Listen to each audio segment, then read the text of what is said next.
നമുക്ക് ഫാമിലിയിലൊരു പരിപാടി ഉണ്ടാവുകയാണ്. അപ്പോൾ ഞാനൊക്കെ വീട്ടിലെ രണ്ടാമത്തെ ആളാണ്. എൻ്റെ മുകളിലൊരു ജ്യേഷ്ഠനുണ്ട്, അടിയിലൊരു അനിയനുണ്ട്. അപ്പോൾ വീട്ടിലൊരു പരിപാടി ഉണ്ടാകുമ്പോൾ സ്വാഭാവികമായിട്ടും നമ്മളെ ഏട്ടന്മാരോടായിരിക്കും നമ്മുടെ ഉപ്പൊക്കെ കാര്യങ്ങളൊക്കെ ചോദിക്കുക. നമ്മളെ അനിയന്മാർക്ക് പിന്നെ അത്ര ഒന്നും ഇല്ലെങ്കിലും നമ്മളൊരു നടുവിലായതുകൊണ്ട് ആർക്കൊരു വില ഇല്ലാത്ത ഒരു പോലെ തന്നെ ഉണ്ടാവുക.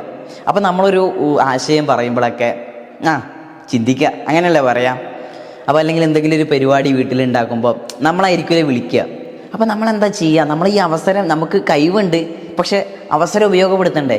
നമ്മളെന്താ, ചില ആൾക്കാരൊക്കെ ഉണ്ട്, നമ്മൾ കല്യാണ വീട്ടിലൊക്കെ പോയാൽ എന്തെങ്കിലും വേണോ, തൈര് വേണോ, അങ്ങനെ ഒന്നുമില്ലാതെ അല്ലെങ്കിൽ ഇതങ്ങനെ സാധനമൊക്കെ മെല്ലെ ഇങ്ങനെ എടുത്ത് വെച്ച് ഒരു ആളാവുന്ന പോലെ ഒരു ഇതുണ്ടാവും. അത് ആളാവലല്ല, അതാ ഒരു അദ്ദേഹത്തിൻ്റെ ഒരു മെൻറ്റാലിറ്റിയാണ്. കാര്യങ്ങളൊക്കെ പെട്ടെന്ന് ചെയ്യണം, അങ്ങനെയുള്ളൊരു മെൻറ്റാലിറ്റി. അതുപോലെ നമ്മളും എന്താക്കുക, കാര്യങ്ങളിലൊക്കെ ഒന്ന് ഇറങ്ങി നമ്മളെന്താണോ ചെയ്യുക